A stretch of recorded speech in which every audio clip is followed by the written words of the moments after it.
اعوذ باللہ من الشیطان اللعین الرجیم بسم اللہ الرحمن الرحیم الحمدللہ رب العالمین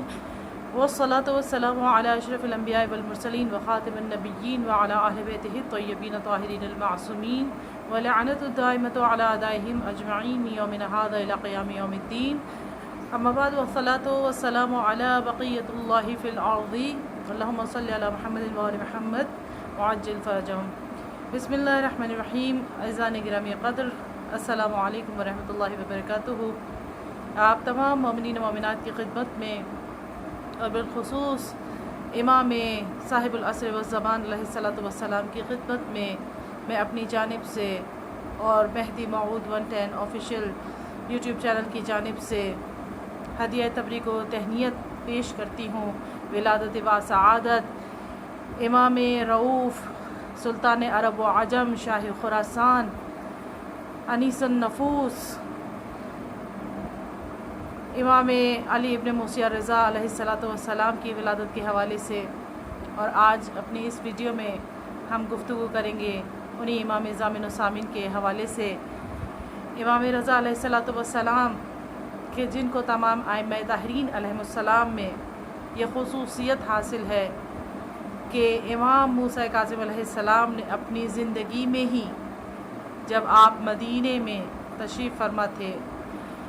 کیونکہ آپ جانتے تھے کہ اب جب آپ بغداد جائیں گے تو واپس نہیں لوٹیں گے، لہٰذا امام موسیٰ کاظم علیہ السلام نے اپنی زندگی میں 17 افراد کو جمع کیا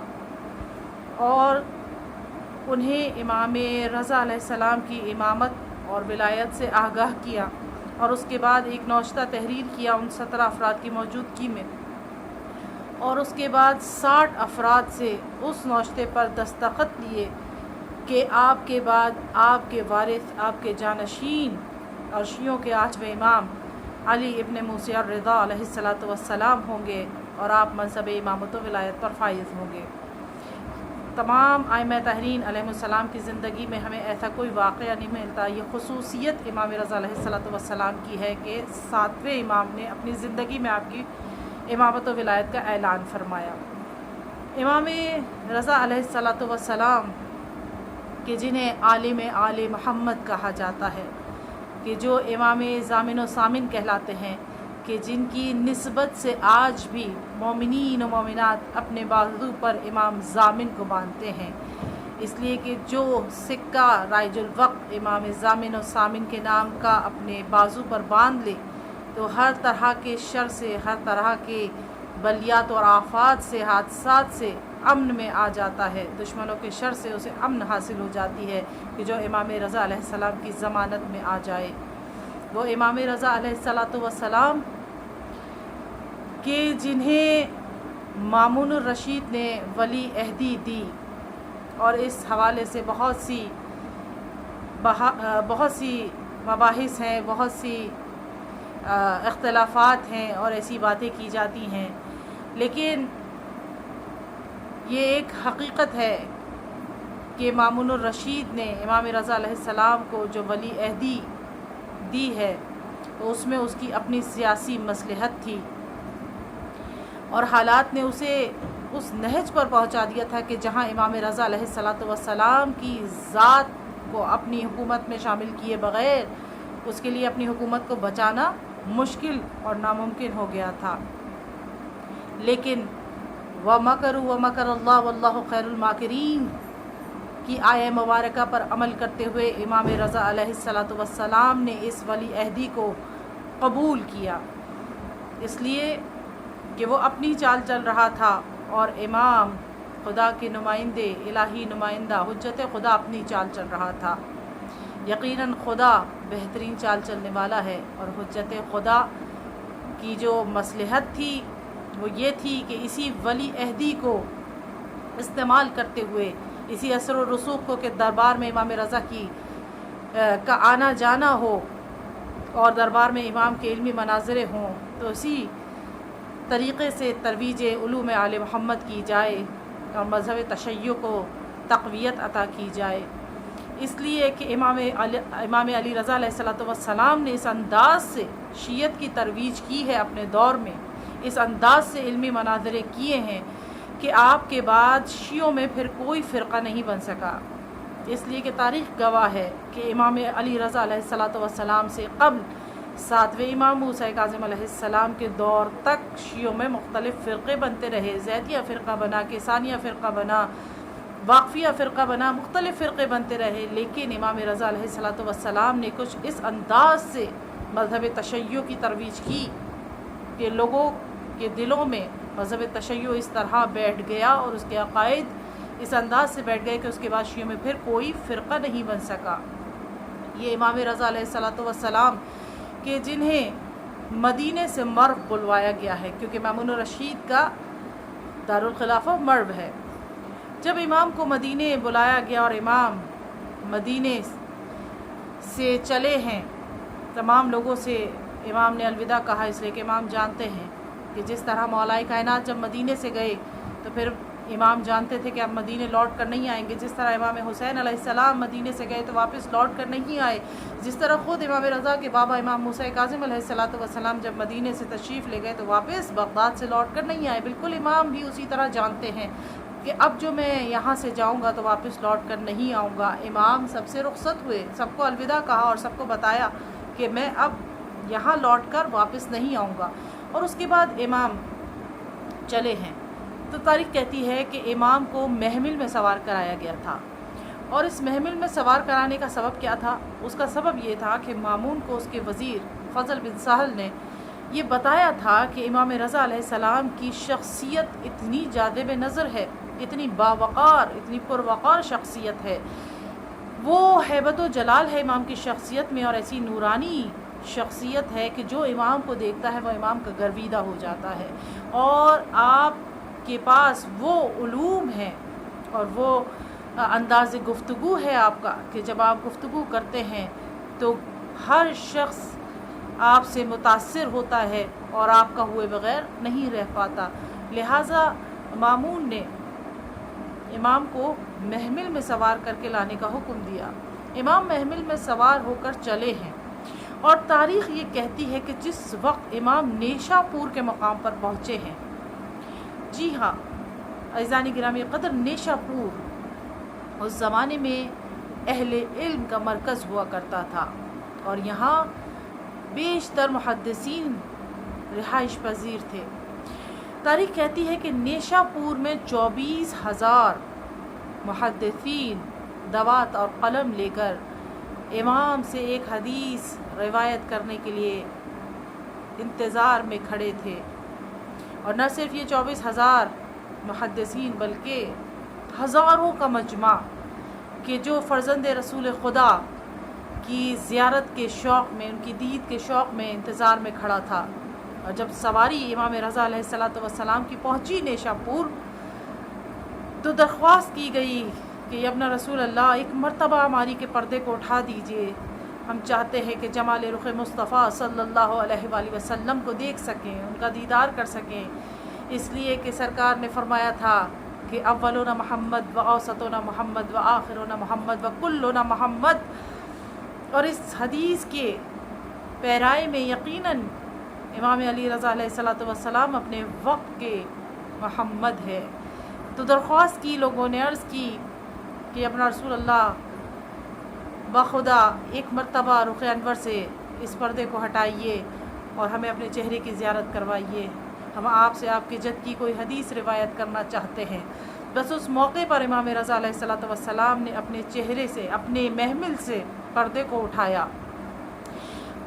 تاریخ کہتی ہے کہ پردے کا اٹھنا تھا کہ لوگوں نے جب رخ انور کو دیکھا اور آپ کے حسن کو دیکھا اور آپ کی پروقار شخصیت کو دیکھا اور آپ کے نورانی رخ انور کا مشاہدہ کیا تو لوگ دھاڑے مار مار کر رونے لگے، اور لوگوں کو ایسا محسوس ہوا کہ ان کے سامنے سرکار رسالت مآب صلی اللہ علیہ وآلہ وسلم آ گئے ہیں اور انہوں نے ان کے رخ انور کی زیارت کی ہے. اور اس کے بعد عرض کی کہ ابن رسول اللہ کوئی حدیث روایت کیجئے اپنے جد کی، ہم آپ سے حدیث کو روایت کرنا چاہتے ہیں. وہ 24,000 راویان حدیث منتظر ہیں کہ 8ویں امام اپنے جد کی کوئی حدیث بیان کرے. اور اب امام رؤوف امام رضا علیہ الصلوۃ والسلام نے اپنے لبوں کو جنبش دی اور امام نے فرمایا کہ میں نے اپنے بابا موسیٰ ابن جعفر سے سنا، انہوں نے اپنے بابا جعفر ابن محمد سے سنا، انہوں نے اپنے بابا محمد ابن علی سے سنا، انہوں نے اپنے بابا علی ابن الحسین سے سنا، انہوں نے اپنے بھائی حسن ابن علی سے سنا، اور حسن ابن علی نے اپنے بابا امیر المؤمنین علی ابن ابی طالب سے سنا، اور علی ابن ابی طالب نے رسول خدا صلی اللہ علیہ وآلہ وسلم سے سنا، اور رسول خدا نے جبریل امی سے سنا، اور جبرائیل امی نے پروردگار عالم سے سنا کہ پروردگار عالم یہ ارشاد فرماتا ہے کہ کلمۃ لا الہ الا اللہ حصنی، کلمہ لا الہ الا اللہ میرا قلعہ ہے، من دخل حصنی فامن عذابی، کہ جو میرے قلعے میں داخل ہو گیا اسے میرے عذاب سے نجات مل گئی۔ اس حدیث کو بیان فرمانے کے بعد آپ نے اپنے الماری کے پردے کو گرا لیا۔ راویان حدیث نے جب اس حدیث کو لکھا تو ایک مرتبہ چونکے کہ امام کیا فرما رہے ہیں کہ کلمہ لا الہ الا اللہ پروردگار فرماتا ہے کہ اس کا قلعہ ہے، اور جو اس میں داخل ہو جائے اسے عذاب سے نجات حاصل ہو جائے گی۔ راویان حدیث یہ سوچنے پر مجبور ہوئے کہ کیا فقط کلمہ لا الہ الا اللہ پڑھ لینا کافی ہے؟ ایک مرتبہ الماری کچھ آگے بڑھی اور پھر امام نے اپنی الماری کے پردے کو اٹھایا۔ وہ راویان حدیث جو ابھی غور و فکر کر رہے تھے اس حدیث میں، ایک مرتبہ امام نے جب الماری کے پردے کو اٹھایا تو امام کی طرف متوجہ ہوئے، اور امام نے فرمایا کہ بے شروطہا وَأَنَا مِن شُرُوطِهَا، امام نے فرمایا کہ لا الہ الا اللہ اللہ کا قلعہ ہے، جو اس میں داخل ہو جائے اسے عذاب سے نجات حاصل ہو جائے گی، امن حاصل ہو جائے گا، لیکن اس کی کچھ شرائط ہیں، اور ان شرائط میں سے ایک شرط میں علی ابن موسیٰ الرضا علیہ السلام بھی ہوں۔ یعنی گویا امام نے نیشا پور میں الماری پر سوار ہو کر وہی اعلان کیا کہ جو غدیر کے منبر سے سرکار رسالت مآب نے کیا تھا، من کنت مولا فہذا علی مولا، یعنی جس طرح علی کی ولایت کے بغیر کلمہ لا الہ الا اللہ مکمل نہیں تھا، اور اللہ کی توحید کا کلمہ پڑھ لینا کافی نہیں تھا، دین ادھورا تھا، دین نامکمل تھا، بالکل اسی طرح امام رضا علیہ السلام فرما رہے ہیں کہ تمہارے لیے صرف کلمہ توحید کا پڑھ لینا یا کلمہ نبوت کا پڑھ لینا کافی نہیں، بلکہ لا الہ الا اللہ کی کچھ شرائط ہیں، ان شرائط میں سے ایک شرط میری امامت اور میری ولایت ہے کہ جس کا اقرار ضروری ہے، اور اس اقرار کے بغیر وہ کلمہ لا الہ الا اللہ تمہارے لیے عذاب سے نجات کا باعث نہیں بن سکتا۔ بس اس کے بعد امام کی سواری آگے بڑھی، اور امام جب خراسان کے مقام پر پہنچے، امام نے پانی طلب کیا وضو کے لیے، تو اس مقام پر پانی موجود نہیں تھا۔ امام نے ٹھوکر ماری پتھریلی چٹان پر، اور وہاں سے پانی کا چشمہ جاری ہوا، اور اس چشمے سے امام نے وضو کیا۔ وہ چشمہ ٹھہرا نہیں، بند نہیں ہوا، بلکہ جاری رہا، یہاں تک کہ وہ چشمہ آج بھی جاری و ساری ہے، اور مومنین و مومنات کے لیے مقام زیارت بنا ہوا ہے، اور اس چشمے کا پانی مومنین تبرکاً اپنے ساتھ لے کر آتے ہیں تاکہ اس پانی کے ذریعے شفا کو حاصل کر سکیں۔ امام رضا علیہ السلام کی سواری جب طوس کے مقام پر پہنچی تو اہل طوس سنگ تراش تھے، پتھروں کو تراش کے اشیاء کو بنایا کرتے تھے۔ انہوں نے دیکھا کہ انہیں بہت دشواری ہے، انہوں نے آ کر امام کی خدمت میں عرض کی کہ یا ابن رسول اللہ، ان پتھروں کو کاٹنا ہمارے لیے بڑا دشوار ہے، آپ فرزند رسول ہیں، آپ فخر داؤد ہیں، اگر آپ چاہیں تو یہ پہاڑ ہمارے لیے نرم ہو جائے۔ بس امام نے بارگاہ خدا میں دعا کی اور اپنا دست مبارک اس پہاڑ پر رکھا، تو امام کی دعا سے وہ مٹی، وہ پتھر ان کے لیے نرم ہو گیا۔ بس اس انداز سے اپنی کرامات اور اپنے معجزات کو دکھاتے ہوئے امام مرو پہنچے ہیں، اور امام جب مرو پہنچے ہیں، امام کو ولی عہدی پیش کی گئی، پہلے امام کو حکومت پیش کی گئی، پھر امام کو ولی عہدی پیش کی گئی، اور امام نے کسی طور اس ولی عہدی کو قبول کرنا پسند نہیں کیا، مگر جب امام کو مجبور کیا گیا تو امام نے بھی مصلحتاً اس ولی عہدی کو منظور کیا، اور اس کے بعد امام نے اعلان فرمایا کہ میں حکومت کے کسی کام میں کوئی مداخلت نہیں کروں گا، اور میں اس ولی عہدی کو صرف اور صرف اس لیے قبول کر رہا ہوں کہ مامون نے اس بات کا اعتراف کیا ہے کہ وہ تمام مظالم اور وہ تمام حقوق کا غصب کیا جانا جو آج تک آل محمد کے حقوق غصب کیے گئے ہیں وہ سب کا سب ناجائز تھا اور ظلم کیا گیا آل محمد پر، چونکہ اس نے اس سب کا اعتراف کیا ہے، لہٰذا میں ان شرائط کے ساتھ ولی عہدی کو قبول کرتا ہوں، مگر میرا حکومتی امور سے کوئی لینا دینا نہیں ہوگا، البتہ میں مشورہ ضرور دوں گا، اس لیے کہ جہاں اسلام کی بات ہوگی وہاں فرزند رسول مشورہ دینے سے پیچھے نہیں ہٹ سکتے، اس لیے کہ یہی طریقہ کار آپ کے جد علی مرتضیٰ علیہ السلام کا تھا کہ آپ بھی حکومت سے دور رہے، لیکن جہاں بات اسلام کے تحفظ کی آتی تھی، شریعت کے تحفظ کی آتی تھی، امام اہل حکومت کو مشورے ضرور دیا کرتے تھے، تو وہی انداز امام علی رضا علیہ السلام کا تھا۔ اب جب امام کو مرف بلوا لیا گیا اور ولی عہد بھی نامزد کر دیا گیا، تو اب امام کی ولی عہد، چونکہ آپ کو ولی عہد بنایا گیا تو آپ کے نام کا سکہ جاری کیا گیا، اور آپ کے احترام میں چونکہ اس سے قبل بنو عباس کا جو سرکاری لباس تھا وہ سیاہ لباس تھا، لیکن امام کے احترام میں چونکہ بنو ہاشم کا لباس کا رنگ سبز ہوا کرتا تھا، لہٰذا امام رضا علیہ السلام کے احترام میں دربار کا لباس جو ہے، سرکاری لباس جو ہے وہ سبز کر دیا گیا اور امام کے نام کا سکہ جاری کیا گیا۔ عزیزان گرامی، جب یہ سکہ جاری ہوا امام کے نام کا تو امام کے چاہنے والوں نے اس سکے کو جب سفر میں جاتے تھے یا جہاں کوئی خطرہ درپیش ہوتا تھا تو امام کے چاہنے والے اس سفر میں یا اس بیماری میں امام کے نام کے سکے کو اپنے بازو پر باندھ لیا کرتے تھے، کپڑے میں باندھ کے، تاکہ ہم محفوظ ہو جائیں۔ بس وہ طریقہ مومنین میں آج بھی رائج ہے۔ امام رضا علیہ السلام کہ جن کے بہت سے علمی مناظر مامون الرشید کے دربار میں ہوئے، اگرچہ کہ ان تمام مناظروں کے پیچھے مامون کی یہ سازش تھی اور اس کی یہ کوشش تھی کہ جب امام کا مناظرہ مختلف مذاہب کے علماء کے ساتھ کروایا جائے تو کسی طرح امام کا علم ان کے سامنے کم ثابت ہو جائے، لیکن امام علی رضا علیہ السلام کے جتنے مناظرے ہوئے ان مناظروں میں مامون الرشید کو اپنے منہ کی کھانی پڑی، اور اس کے چہرے کی رنگت دیکھنے والی ہوتی تھی کہ جب امام علی رضا علیہ السلام ہر مذہب کے ماننے والے عالم کو اس سے اسی کی زبان میں جواب دیا کرتے تھے اور مطمئن کر کے بھیج دیا کرتے تھے۔ تاریخ میں ایسے بہت سے مناظرے ہیں۔ ایک مرتبہ امام رضا علیہ السلام سے مناظرے کے لیے مامون الرشید نے جتنے بھی ادیان اس کی حکومت میں موجود تھے ان تمام کے علماء کو اکٹھا کیا، کہ جن میں جاثلیق علماء نصارہ میں سے سب سے بڑا جو عالم تھا اس کو، یہودیوں کے سب سے بڑے عالم راس الجالود کو،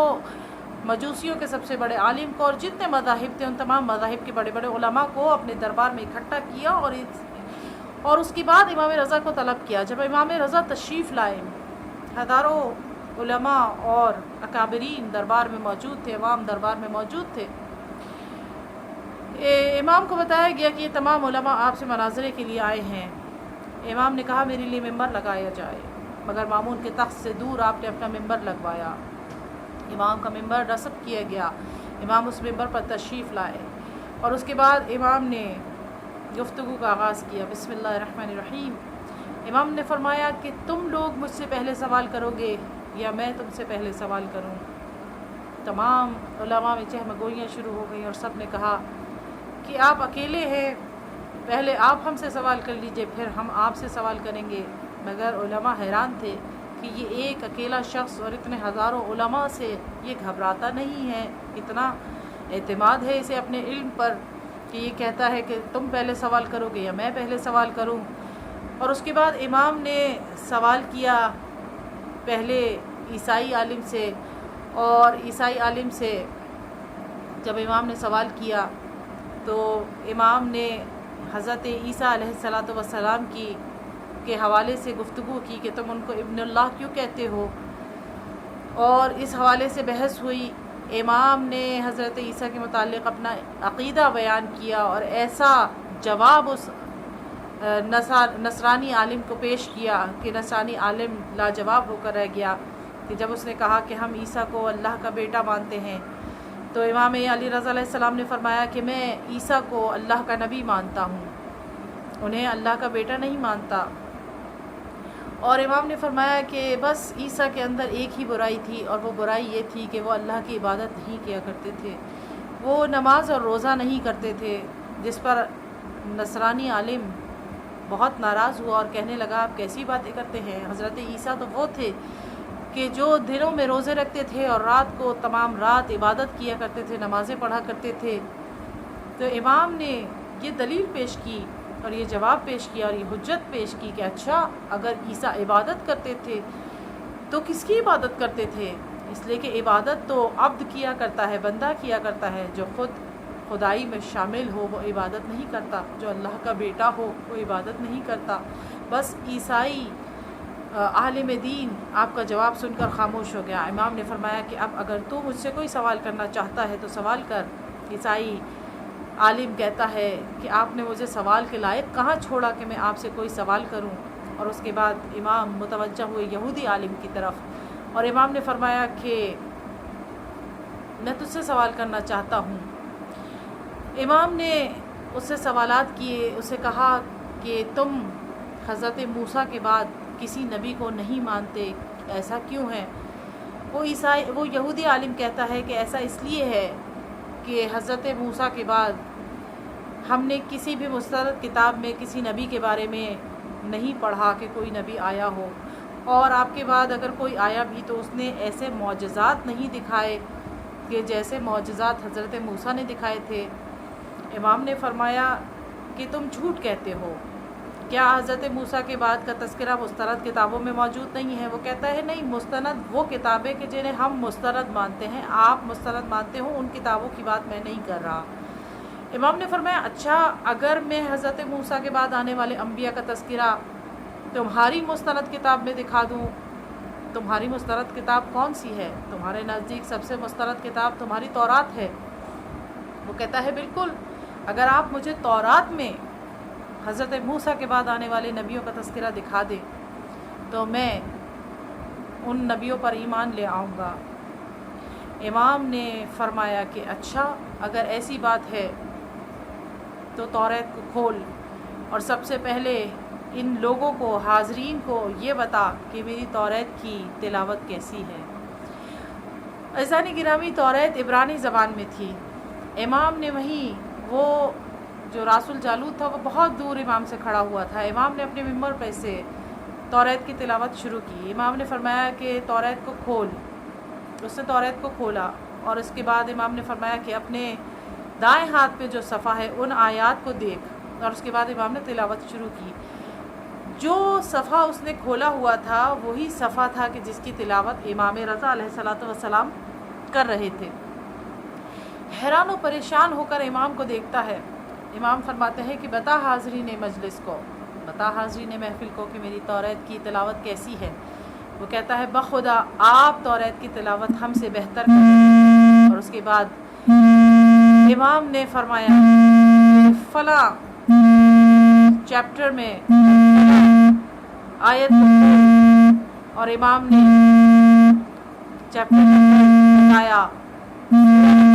یعنی جس طرح ہمارے قرآن اور آیات ہوتی ہیں اس طرح چیپٹرز ہوتے ہیں، ہوتی ہیں۔ امام نے چیپٹر نمبر بھی بتایا، ورس نمبر بھی بتایا کہ فلاں آیت سے فلاں چیپٹر حبوب میں آیت نمبر کی آیت سے لے کر 19 تک کی آیات کو امام نے تلاوت کیا، اور اس میں ان تمام نبیوں کا تذکرہ تھا